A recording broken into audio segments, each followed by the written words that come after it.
잇몸뼈를 이식하는 경우에 뼈 이식 재료는 어떤 재료를 쓰느냐에 따라서 치유 기전이 다릅니다. 돌아가신 사람 몸에서 뼈를 띈 건 동종골, 소뼈나 돼지뼈나 말뼈는 이종골, 공장에서 화학방정식으로 인공적으로 만든 건 합성골, 내 몸에서 띄는 건 자가골. 이 네 가지가 가장 많이 쓰던 뼈입니다. 이 네 가지 중에 크게 세 가지와 한 가지는 명확히 다릅니다. 이 설명을 이제 자세히 드려야 되고요. 또 하나는 환자가 가지고 있는 그 환자의 몸의 상태가 어떠냐는 거죠.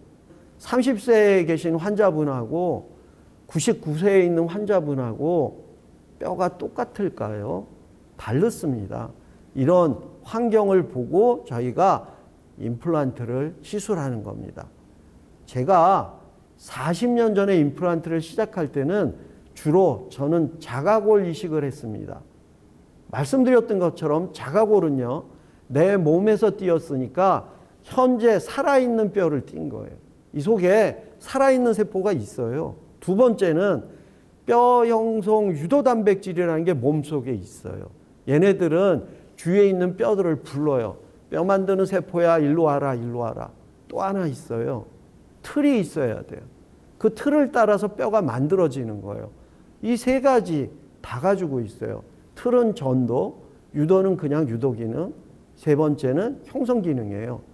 자가골처럼 이렇게 가진 재료는 전혀 없었어요. 그렇기 때문에 40년 전부터 저는 자가골을 하니까 다른 병원보다는 더 빠르게 씹는 기능을 줄 수 있었어요. 그런데 자가골만 띄면 많은 양을 띄어야 되는 경우가 있잖아요. 자가골과 아까 말씀드린 동종골, 이종골, 합성골을 섞어서 쓰면 자가골이 가진 힘으로 얘네들이 뼈를 잘 만들게 하는 거예요. 그런데 만일에 자가골 없이 세 가지 뼈를 쓰면 이 세 가지는 전도 기능만 갖고 있거든요. 틀 역할만 하는 거예요. 많은 뼈를 만들기에는 제한이 있다는 거죠. 그래서 이런 방법으로 사용을 하고 있었는데요. 최근에는 한국의 기술이 좋아지면서 뼈를 만드는데 마그네슘을 뿜어내면서 그 미네랄 때문에 뼈가 만들어지게 만든 거예요. 마그네슘도 나오고 칼슘도 나오고 인도 나와요. 근데 마그네슘은 뼈를 만드는 조골세포를 활성화시킵니다. 나온 지 1년 6개월밖에 안 됐어요. 그래서 모르는 선생님들도 많지만 굉장히 좋은 결과를 가져와요. 또 그거보다는 좀 오래됐습니다. 2010년부터 나왔으니까 뼈 형성 유도 단백질, 아까 제가 말씀드렸죠. 자기 몸에 있는 거. 근데 이것을 인공적으로 만든 거예요. 저희 나라에서 만든 회사가 두 회사가 있는데 두 회사 다 대장균을 이용해서 만들었습니다. BMP라고 표현하는데요. 이건 생체 활성 재료입니다.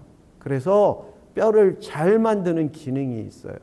이렇게 설명드린 걸 다시 한번 정리하면 뼈를 채워 넣는 걸로 끝나는 게 절대 아니라는 거죠. 전도 기능이 있는 재료만 쓸 때는 약간 만들 때 돼요. 그런데 좀 더 많이 만들고 싶으면 유도 기능이 있는 재료를 함께 써야 돼요. 물론 자가골을 같이 쓸 수도 있지만 자가골을 띄게 되면 환자가 일단 아픔을 느끼는 게 한 부위 더 늘어난다는 단점이 있다는 거죠. 그래서 현재는 자가골을 띄는 분들은 아주 적습니다. 그러면 아까 말씀드렸던 골 유도 단백질은 효과가 어느 정도 될까 하는 거예요. 2002년 정도에 미국에서 발표된 논문이 있는데 그 논문을 보면 뼈 형성 단백질을 이용한 것은 골반에서 뼈를 띄어서 심은 임플란트와 유사한 결과가 있었다 하는 아주 소극적인 결과 발표를 했습니다.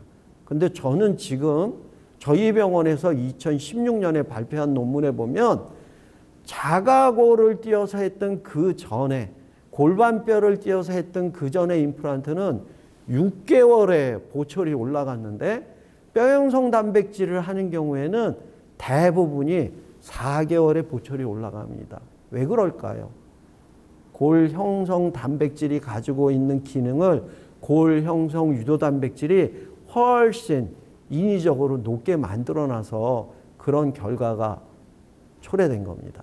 치주질환은 우리가 보편적으로 생각하는 단순한 염증이 아니라 아주 특별한 만성염증입니다. 몸의 다른 곳에 만성염증이 생기게 되면 이 염증을 치료하기 위해서 무던히도 애들을 쓰시는데 입안에 있는 만성염증은 쉽게 생각하신 거예요. 근데 동일한 거예요. 이제부터 말씀드립니다. 이를 뽑았어요. 그런데 잇몸 속의 뼈 속에는 바로 염증의 흔적들이 남아있는 거예요. 염증이 있는 그 긴 시간 동안에 깨끗해 보여도 내부에서는 이 만성염증으로 인해서 조직이 바뀌게 됩니다. 그리고 면역이 이전에 가지고 있던 균형이 아닙니다. 염증을 이겨야 되기 때문에 뭔가 계속 반응한 거예요. 면역 반응이 정상적일 때는 원래 조직 재생을 시키는 게 면역세포들의 일이에요. 근데 이 일보다 더 급한 일이 있어요. 염증이 있으니까 이 염증을 없애고 염증에 몸을 보호하기 위해서 방어하고 이런 일에 더 집중하게 되니까 면역세포가 뼈를 만드는 부분이 점점 감소되게 됩니다. 그렇기 때문에 연세 드신 분들 중에는 면역이 약한 분들이 많습니다.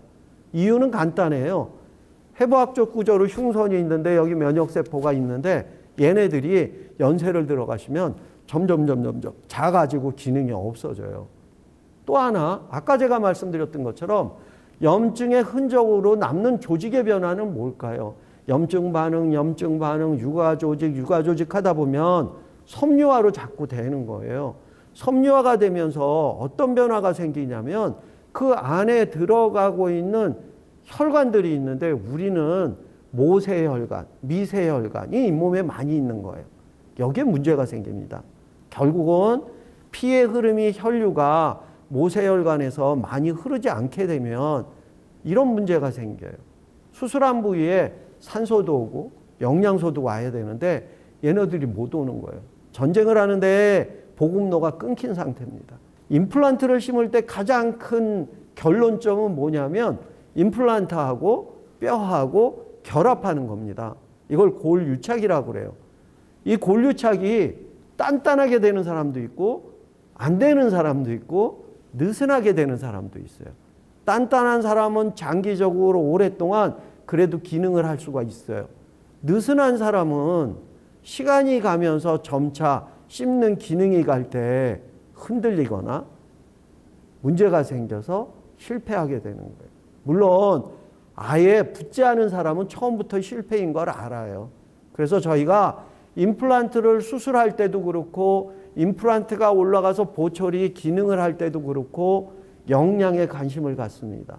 비타민 D, 칼슘, 인, 마그네슘 같은 겁니다.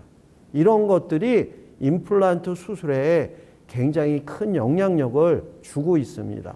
저희가 이전에 찍었던 동영상에 보시면 이것에 대해서 자세히 설명이 되어져 있습니다. 이런 문제는요, 나이가 들어가는 고령화가 되면서 점점 더 중요해지고 있어요. 연세가 드시면 뼈의 밀도가 적어져요.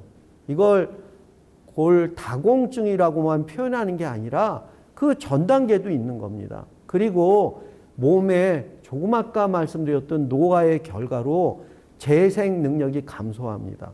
이 재생 능력하고 관련되는 게 뼈의 대사 그리고 미토콘드리아의 기능 같이 생각할 수 있어요. 또 연세 드신 분들은 전신질환이 많아요. 당뇨병, 고지혈증, 심혈관 질환, 고혈압 또 이것 때문에 약도 많이 드세요. 약은요 증상을 치료하기 위해서 먹는 거예요. 그렇지만 모든 약에는 부작용이 있어요. 그 부작용 때문에 뼈가 붙는 것에 방해를 주거나 또 상처가 아물어야 되는 회복력이 떨어집니다. 이처럼 나이, 전신 건강, 피의 흐름성, 영양 상태, 면역 상태 이 모든 게 임플란트에 영향을 주는 겁니다. 치주 질환에도 영향을 주는 겁니다. 경청해 주셔서 감사합니다.